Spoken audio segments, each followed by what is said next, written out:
नमस्कार दोस्तों, स्वागत है आपके अपने चैनल लर्न विद शिवांगी में। दोस्तों, चांदपुर की चंदा उपन्यास के अध्ययन के सफ़र में हमने पिछले अध्याय में सुना, चांदपुर की भौगोलिक और आर्थिक स्थिति के बारे में जाना, वहाँ चांदपुर के सभी दृश्यों का वर्णन किया। तो चलिए शुरू करते हैं आज का नया अध्याय। पूरब टोले की एक छत पर बने इस छोटे से कमरे की दीवारों से ईंट की अधिकता और बालू सीमेंट की कमी साफ साफ झांक रही है। छत की ओर ध्यान से देखने पर लगता है कि किसी नौसिखिए राजमिस्त्री ने मजदूरी न मिलने का सारा गुस्सा इस कमरे पर निकाल दिया है। भीतर की दीवारों को अभी प्लास्टर चढ़ाने लायक नहीं समझा गया है, लेकिन कमरे में रहने वाले विद्यार्थी ने अपनी बुद्धि, कौशल और ब्राउन पेपर के सहारे कमरे को सजाकर होम डेकोरेशन वालों के सामने एक नई चुनौती पेश कर दी है। प्लास्टर चढ़ जाने के बाद जब दीवार की खूबसूरती में चार चांद लगाने वाली कालजयी पेंटिंग्स की कमी महसूस हुई है, तब उसने अखबारों के रविवासरीय संस्करणों में छपे सिने तारिकाओं की लुभाती मुद्राओं का सहारा लिया है और उन पेपर कटिंग्स को इस अंदाज में चिपका दिया है कि समूचा बॉलीवुड एक ही कमरे में उठ रहा है, बैठ रहा है और हाँफ रहा है। यानी कमरे में घुसते ही गोली मारते अजय देवगन का सामना ऐश्वर्या राय की कमर में हाथ डाले सलमान से हो रहा है, जिसके कारण रवीना टंडन की कमर में मोच आ गई है। इधर संजय दत्त ने रिवाल्वर निकालकर गदर एक प्रेम कथा वाली सनी देओल की सर पर तानकर समूचा पाकिस्तानी हैंडपंप उखाड़ने का सख्त विरोध किया है। एक साइड में अक्षय कुमार समंदर किनारे खड़े होकर कम कपड़े में ज़्यादा सुंदर दिखने का प्रयास करती प्रियंका चोपड़ा लारा दत्ता के साथ पानी में आग लगाने की योजना बना रहे हैं, लेकिन मनोज तिवारी ने बगल वाली जान मारेली कहकर उनको कंफ्यूज कर दिया है। उधर कमरे के तापमान में 3 डिग्री की वृद्धि करती बिपाशा बसु अपना राज छिपा ही रही हैं कि सामने मल्लिका सहरावत का मर्डर हो चुका है। हाँ, केरल की गर्मी में बैठे सिर्फ तुम के दीपक का हाल बेहाल है और वो नैनीताल की आरती से कह रहा है कि केरल में गर्मी है, नैनीताल से सर्दी भेजो। लेकिन ये क्या, गोविंदा ने सरकाए लियो खटिया जाड़ा लगे गाकर दीपक के अरमानों को बेदर्दी से बुझा दिया है। इससे ज़्यादा दुख की बात यह है कि अखियों से गोली मारने वाले गोविंदा आशिक बनाया आपने वाले इमरान हाशमी के बगल में खड़े होकर अपने नसीब को कोस रहे हैं। ठीक बगल में करीना कपूर की बल खाती कमर की तरफ हिमेश रेशमिया इशारा करके बड़े ही शोकपूर्ण मुद्रा में गा रहे हैं, झलक दिखला जा एक बार, आजा आजा आजा आजा आजा। लेकिन खिड़की की तरफ देखने पर लगता नहीं कि सिवाय कबूतरों के इस कमरे में कोई बाहरी आता भी होगा। कमरे में सामान के नाम पर बस एक टूटी हुई मेज है, जिस पर कभी न साफ किया जाने वाला एक लैंप रखा है। लैंप से चू रहा केरोसिन मेज पर रखी ऑर्गेनिक केमिस्ट्री की मोटी सी किताब से अपना अवैध संबंध स्थापित कर चुका है, जिसके कारण विज्ञान की किताबों से ज्ञान कम, मिट्टी तेल ज़्यादा टपक रहा है।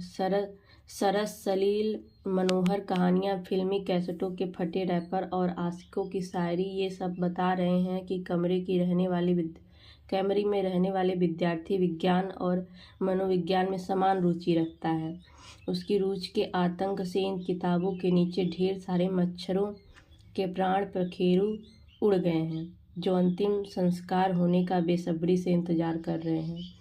इधर मेज के सामने एक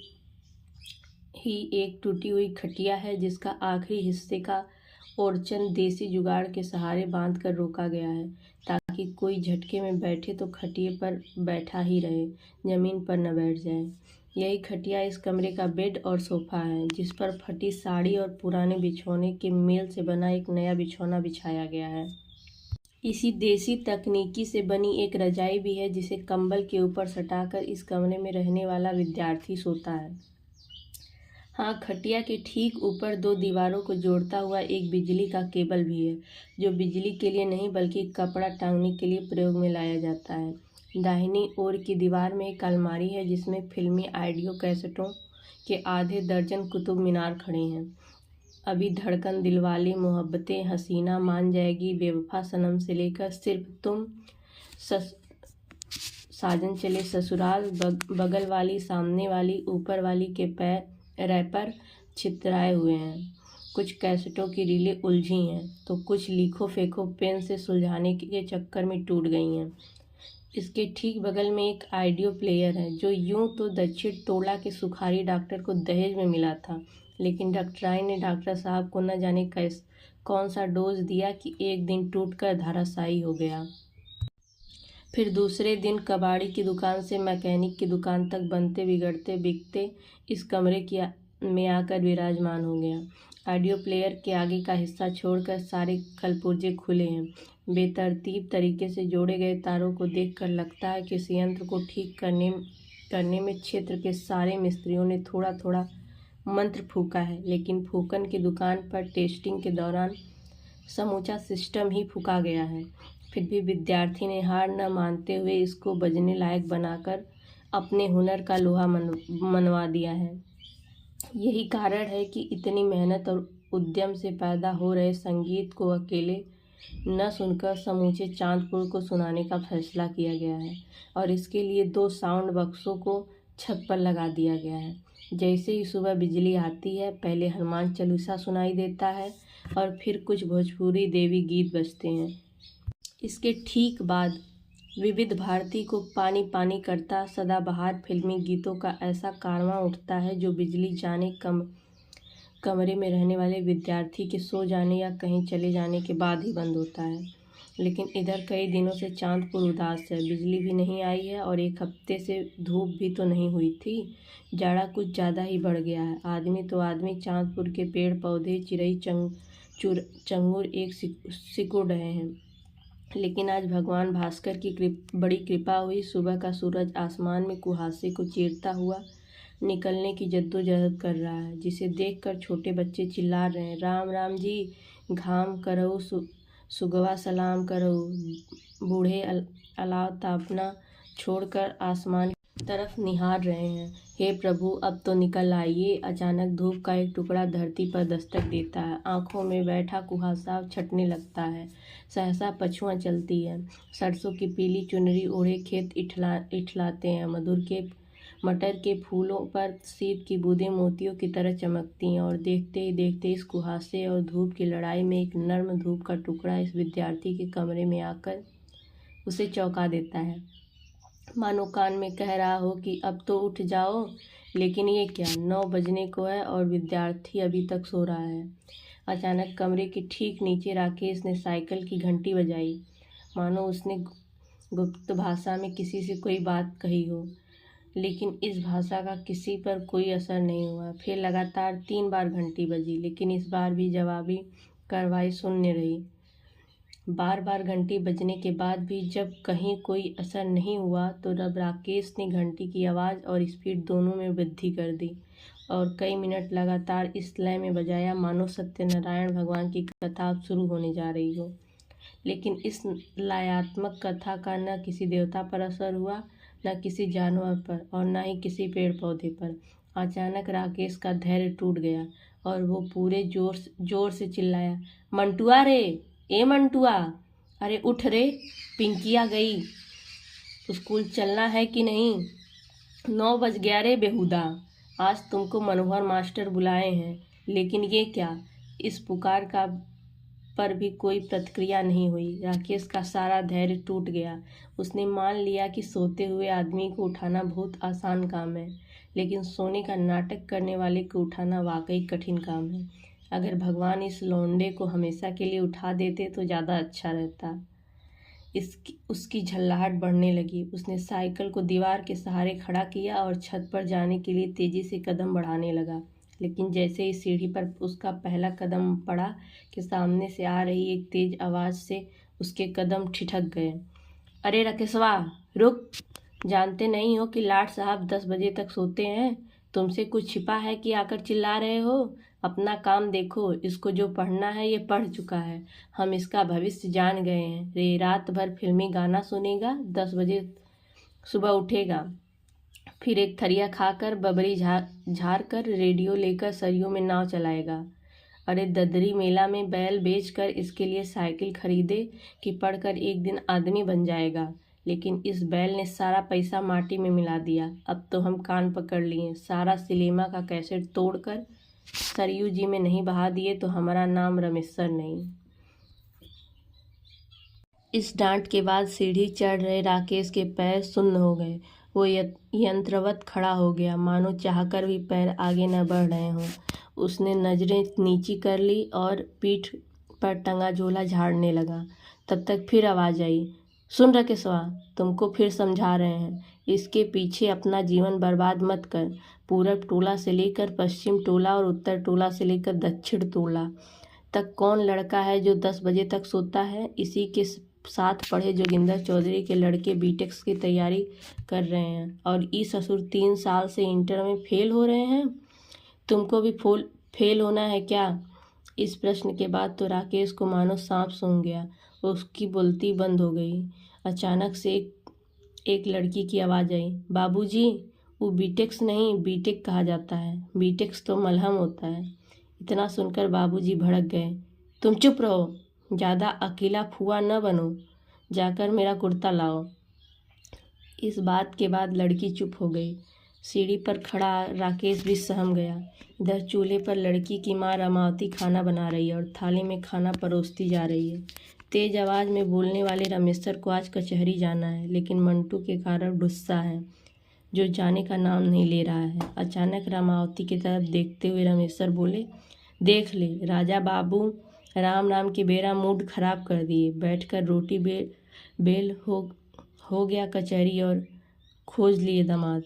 चूल्हे पर रोटी बना रही रामावती ने चूल्हा फूंकना छोड़कर हाथ झाड़ा और बड़े प्रेम से बोली, जाने दो, बच्चा तो है, अभी इस उम्र में सबका यही हाल होता है, बड़ा हो जाएगा तो समझदार हो जाएगा ना। हाँ हाँ, यही कहकर तो तुमने इसको बिगाड़ दिया। ब्याह हो गया होता तो इसके बच्चे अब तक स्कूल जा रहे होते। इसकी उम्र में हम 4 भैंस रखते थे, बाबूजी अकेले थे। हम ही दियरा से चारा काट कर कपार पर लाते थे, फिर काटते थे, तब भैंस खिलाकर पैदल पढ़ने जाते थे। आज न भोजन झट से मिल जा रहा है तो नवाबी चढ़ी है राजा साहब को। रामावती चुप रही। माहौल में एकदम मुर्दा शांति छा गई। राकेश यंत्रवत सर झुकाए हाथों से सीढ़ी की रेलिंग को साइकिल की चाबी से खुरचते हुए इन सब बातों को सुनता रहा, मानो किसी मूक आदेश का इंतजार कर रहा हो कि जरा सा आदेश मिले तो वह दौड़ता हुआ ऊपर मंटू के कमरे में चला जाए और रमेश्वर की चुभती बातों से जान बचे। लेकिन ये क्या, रमेश्वर हैं कि बिना ब्रेक लिए बोले ही जा रहे हैं। रामावती को राकेश का चेहरा देख दया आ गई। स्नेह से देखते हुए और बात बदलते हुए पूछा, और बता राकेश, माई कैसी है तुम्हारी?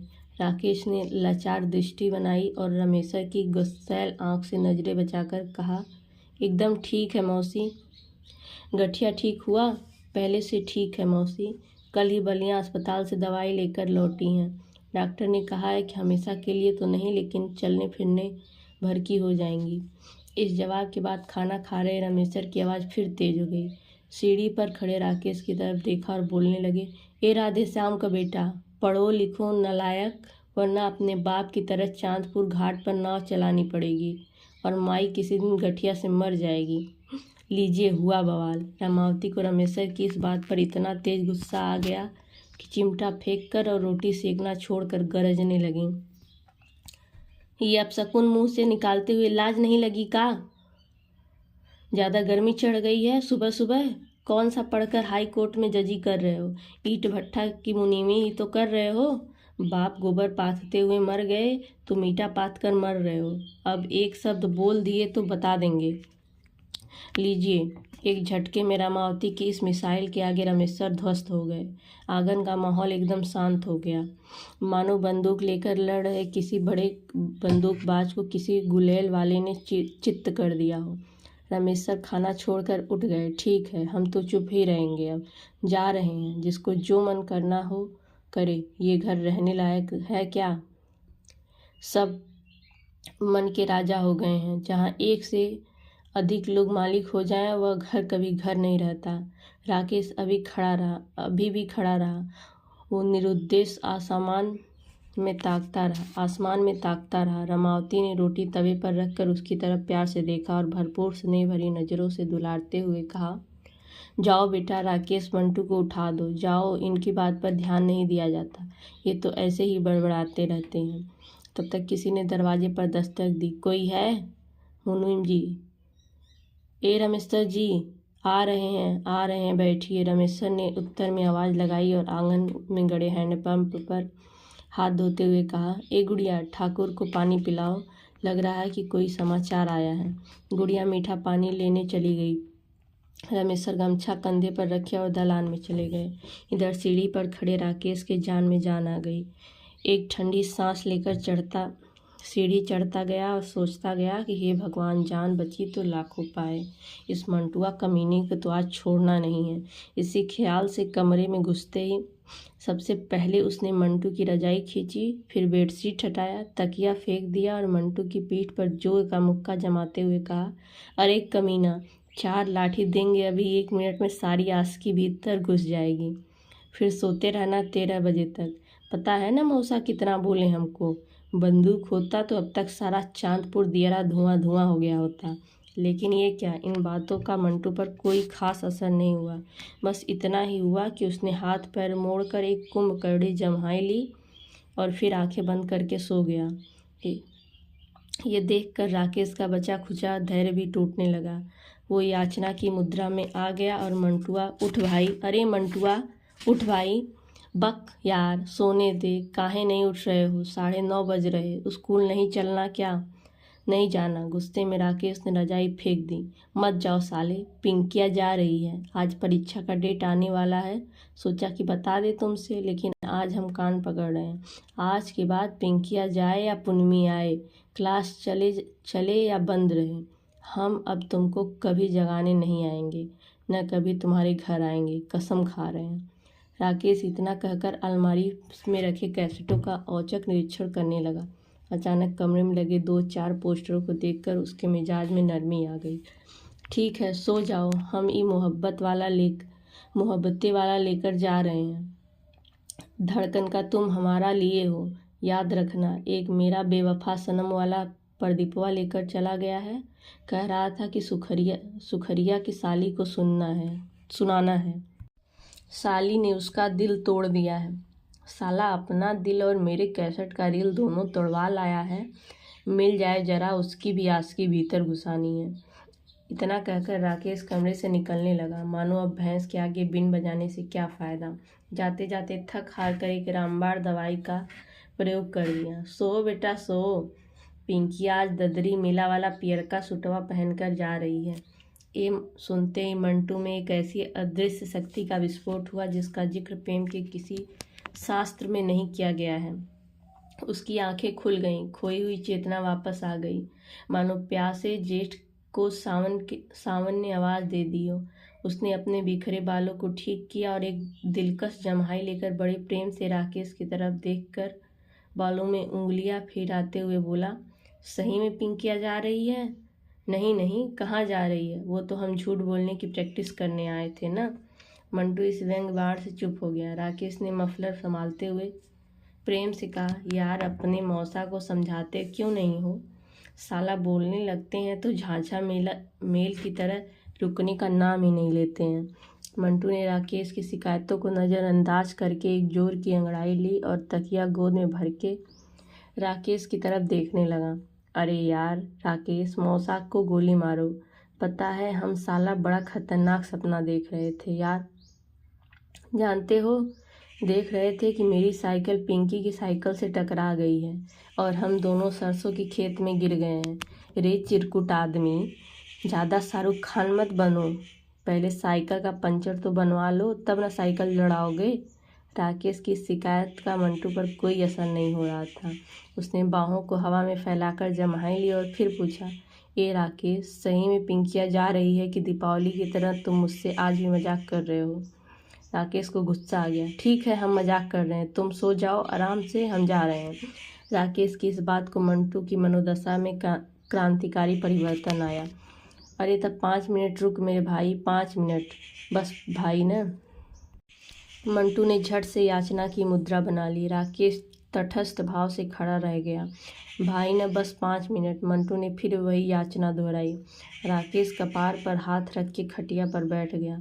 चंद सेकंड के अंदर मंटू देह तोड़ता, आईने में बालों को ठीक करता, एक फिल्मी सीटी बजाया और 4-5 खूब गहरी सांस लेकर घड़ी में देखा कि सुबह के 9:20 हो गए। लैम्प के द्वारा केमिस्ट्री की किताब में रासायनिक परिवर्तन हो गया। उसने लैम्प को मेज के नीचे रख दिया और सीधे लोटा लेकर नीचे भागा। 5 मिनट के भीतर जैसे तैसे मुंह धोकर, मंत्र स्नान करके, कपड़ा पहनकर फटाफट स्कूल बैग लिए कमरे में लगी प्रियंका चोपड़ा के बेहतरीन अंदाज का दर्शन कर मन ही मन आएगा मज़ा अब बरसात का, तेरी मेरी दिलकश मुलाकात का पाठ किया और मन ही मन मना लिया कि भले ही अभी आग नहीं है, पानी नहीं, प्रियंका चोपड़ा नहीं, लेकिन वो अक्षय कुमार से जरा भी कम नहीं, इसलिए उसे जूते और घड़ी भी पहन लेनी चाहिए। उसने महीने से बंद पड़ी अपनी कलाई घड़ी की ओर हिकारत की निगाह से देखा और घड़ी बंद होने के बावजूद खुद को समय का पाबंद महसूस करते हुए बिना बाल झाड़े जूता झाड़ने लगा। मंटू की मासूम आंखों में चमक बिखर गई। क्लास में बगल वाली डेस्क पर बैठी पिंकी के चित्र उसकी आंखों के सामने घूमने लगे। उसने खिड़की से झांकते सूरज को देख प्रणाम की मुद्रा बनाई और मन ही मन धन्यवाद देने लगा कि हे सूरज भगवान, आज आप इस दिन बाद क्या निकले, चांदपुर की चंदा भी निकल आई हैं। मन पुरैन की पात पर गिर रहे पानी जैसा छलकने लगा कि अचानक इस धन्यवाद कार्यक्रम में ब्रेक लग गया। नीचे से तेज आवाज आई, टिफिन ले जा ए बबुआ, मौसी भूख नहीं है। अरे नलायक, खा के तो जा। अरे आकर खा लेंगे मौसी, अभी तो क्लास शुरू हो रही होगी। इस बात पर फिल्म दीवाना का कैसेट उलट पलट रहे राकेश के चेहरे पर व्यंग भरी मुस्कान तैर गई, मानो मन ही मन कह रहा हो कि कौन सी क्लास जा रहे हो बेटा, हमको सब पता है। मंटू ने जूता पहनते हुए राकेश से पूछा, आज संस्कृत वाले सर आएंगे? नहीं रे, तिवारी जी सबसे इंग्लिश मीडियम वाली लड़की से ब्याह किए हैं, तब से उनका भी सारा रूप और लकार खराब हो गया है। और इतिहास क्या चलेगा रे, मास्टर साहब खुद चलने लायक नहीं हैं। जिस दिन होमोसेपियंस के बारे में बताकर घर जा रहे थे, उसी दिन टीएस बांध पर उनको एक बंदर काट लिया। इस बात पर मंटू के मुंह से स्वाभाविक रूप से हंसी निकल आई। शर्ट की बटन बंद करते हुए बोला, तुम बहुत हरामी हो रे राकेशवा, क्या मनोहर मास्टर भी नहीं आएंगे? आएंगे यार, वो नहीं आएंगे तो कौन आएगा, चलो तो पहले। बस भाई 1 मिनट। मंटू बड़ी तन्मयता के साथ अपने देसी झोले में काव्य संकलन, गद्य संकलन के बीच में 2-4 इंटर की गाइड और 1-2 ऐसी किताबें रखकर सीढ़ी उतरने लगा जिन्हें क्लास के खाली घंटियों में पढ़ने का चलन अब अपने अस्तित्व की अंतिम लड़ाई लड़ रहा था। आंगन में उतरते ही उसने मुंह गोल करके सीटी बजाई और गुनगुनाने लगा, वो लड़की नहीं जिंदगी है मेरी। गाने को अनसुना कर सामने खड़ी रमावती ने टोका, सुनो मंटू। क्या मौसी? बेटा अब तो समय से उठा करो, कब तक मौसा को हम मनाते रहेंगे? आज बहुत नाराज थे, राकेश से पूछो तुम्हारे चक्कर में कितना सुनना पड़ता है मुझे। आज ये भी सुन लिया, पता नहीं बेचारा मन में क्या सोच रहा होगा। राकेश ने आंखें झुकाकर धीरे से कहा, कोई बात नहीं मौसी, इस गधे के लिए तो हम किसी की दुलत्ती भी सह लेंगे। मंटू ने हंसते हुए मौसी को गले लगा लिया, मानो ये अपनी गलती छिपाने की कोई पुरानी तरकीब हो। मानो मन ही मन कह रहा हो कि ओ मेरी मौसी, तुम हो तो क्या फिक्र है, तुम हो तो हम इस मौसा को भी देख लेंगे। देखते ही देखते मौसी की आंखों में वात्सल्य का समुंदर उमड़ आया। मंटू ने कसकर अखबारी में पकड़ लिया। एक झटके में रामावती मातृ प्रेम की प्रांजल मूर्ति में तब्दील हो गई। मंटू 6 महीने का कोमल शिशु बन गया। उसकी गहरी आंखों में ठहरा प्रेम छलक कर पूछने लगा, क्यों सहती हो मेरे लिए किसी की बातें? कहाँ से लाती हो इतनी ममता, इतनी करुणा और इतना धैर्य? एक झटके में आंगन का दृश्य बदल गया। और भला क्यों न बदले? कहते हैं यही मंटू जब 16 महीने का था तब इसकी माँ विमलावती को मलेरिया पकड़ लिया। रामावती तब बीमार बहन को देखने उसके गांव रघुनाथपुर सिवान गई थी। अस्पताल के सभी डॉक्टरों ने हाथ छोड़ लिया। बाप के पास पटना बनारस ले जाने की कोई औकात नहीं थी। क्या होता, माँ चल बसी। 2 साल के नन्हे मंटू को रोता देखकर उसका सबका कलेजा फटने लगा। बाप शराबी था, कौन संभालता बच्चे को। बहन की लाश पकड़ के रो रही रमावती ने छाती से मंटू को लगा लिया था और अपने साथ लेकर चांदपुर आ गई। आज इस घटना के 17 साल से ऊपर हो गए। न जाने कितनी बार चांदपुर में बाढ़ आई और चली गई, लेकिन मौसी की दुलार और स्नेह की बाढ़ में आज मंटू भूल गया है कि चांदपुर उसका गांव नहीं है, ये मौसी उसकी माँ नहीं है, ये गुड़िया उसकी बहन नहीं है, ये रमेश्वर उसका पापा नहीं है। आज चांदपुर के खेत खलिहान भी जानते हैं कि यही चांदपुर मंटी का गांव है। सरयू के कछार पर चलती डेंगी को भी पता है कि यही पूरब टोले के रमेश्वर मुनि का घर मंटू का अपना घर है। यही मौसी रमावती उसकी माँ है, जिनको गांव भर के लड़के चाची, काकी, बड़की माई की जगह मौसी ही कहते हैं। आज मंटू अच्छी तरह से जानता है कि रमेश्वर की झुंझलाहट बिल्कुल जायज़ है। पिछले साल की बाढ़ में जब चांदपुर डूबने लगा था, तभी रमावती को डेंगू पकड़ लिया था। कौन इतना दूर डॉक्टर को दिखाने जाता। ओझा और सोखा के भरोसे होने वाली दवाई से रमावती मरने के कगार पर पहुंच गई। हालात जब खराब हुई तो बलिया सदर अस्पताल के डॉक्टर ने हाथ जोड़ के बनारस रेफर कर दिया। पैसे तो थे नहीं। रेवती ईंट भट्ठे पर मुनीमी करने वाले इसी में रमेश्वर ने 4 कट्ठा खेत रेहन रखकर रमावती का इलाज करवाया। रमावती तो जैसे तैसे बीमारी से ठीक हो गई, लेकिन घर की आर्थिक हालत बीमार हो गई। अब रमावती के जीवन का भी क्या भरोसा। यही कारण है कि आजकल घर में गुड़िया की शादी की बातें चल रही हैं। रमेश्वर सोच रहे हैं कि भले कुछ खेत बिक जाए, लेकिन आंखों के सामने दामाद उतार ले। लेकिन मामला हर जगह दहेज पर अटक जा रहा है, जिसके कारण रमावती और रमेश्वर दिन रात चिंता में डूबे रहते हैं।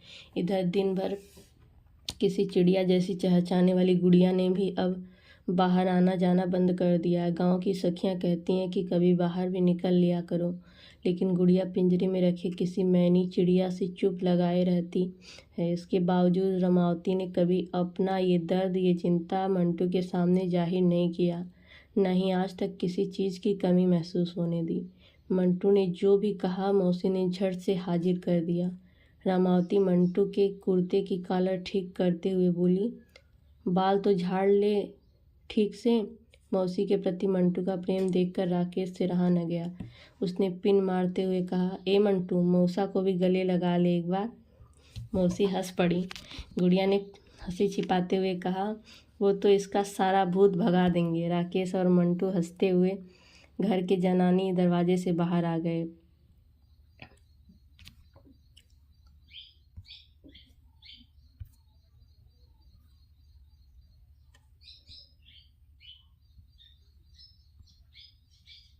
ताकि मौसा से नजरें न मिले। हुआ भी यही। मंटू के जाते ही रमेश्वर आंगन में आ गए और आते ही कहा, ए गुड़िया, उस पार से न्योता है। 9 फरवरी को तिलक है, 14 को ब्याह। माई से कह दो। और सुनो, मेरा कुर्ता लाओ। 9 बजिया तो छूट गई। अब जीप या टेम्पू का सहारा है। मंटुआ उठा कि नहीं? स्कूल चला गया बाबूजी, गुड़िया ने धीरे से बताया। रमेश्वर चुप रहे। उधर रमावती हाथ में कचहरी के कागज लिए बक्से की चाबी को कमरे में खोजते हुए आंगन में आकर बोलने लगी, ठाकुर से कहे होते कि ब्याह लायक कोई लड़का बताइए। उस पार भी तो अच्छे लड़के हैं ना। बेटी है तो दहेज तो हर जगह देना ही है। इस पार दें चाहे उस पार दें। रमेश्वर इस बात पर चुप रहे। आंगन बुहारते हुए रमावती ने फिर कहा, अच्छा, सुरेमनपुर वाले लड़के का क्या हुआ? क्या कह रहे थे मदन बाबू? क्या कह रहे थे? 3 लाख और एक गाड़ी, पूरा गहना, टीवी, फ्रिज, कूलर सब मांग रहे हैं। लड़का विकास भवन में चपरासी है। हीरो होंडा गाड़ी छेका में ही चाहिए। कहाँ से दें? रमेश्वर ने कुर्ते की बाँह को चढ़ाते हुए कहा। रमावती का चेहरा उदास हो गया। मुँह क्यों बन गया? बोलो। वो तो सरकारी नौकरी में है। आजकल 8वीं पास लड़के भी BA की हुई लड़की खोज रहे हैं। जिसके दरवाजे पर एक खटिया तक नहीं है, वो भी दहेज में डबल बेड का पलंग खोज रहा है। जिसके यहाँ साइकिल का पंचर 1 हफ्ते बाद बनता है, वो भी कह रहा है कि हम तिलक में ही गाड़ी लेंगे। समझ में आया कुछ? गुड़िया वहाँ से हट गई। हमेशा की तरह जब ब्याह की बातें होती, बाबूजी की ये सब बातें उसके कानों में पत्थर की तीर की तरह चुभती। एक अनजाना अपराध बोध उसकी सांसें तेज कर देता है। रमेश्वर गमछा, साल और झोला लिए घर से निकल गए। दरवाजे पर खूंटे पर बंधी बच्चियाँ गुड़िया की तरफ देखकर बोलने लगी। घर का पोसुआ कुत्ता मोती उसके आगे आकर पूँछ हिलाने लगा। तब तक घड़ी 9:45 बजा चुकी थी। सूरज की किरणें अब आंगन तक आने लगी थी। आंगन की नीम पर बैठी चिड़िया ने फुदकना बंद कर दिया था। बगल के किसी घर से रेडियो की आवाज़ आ रही थी। जब तक पूरे ना हो फेरे साथ, तब तक बबूनी नहीं बबुआ की।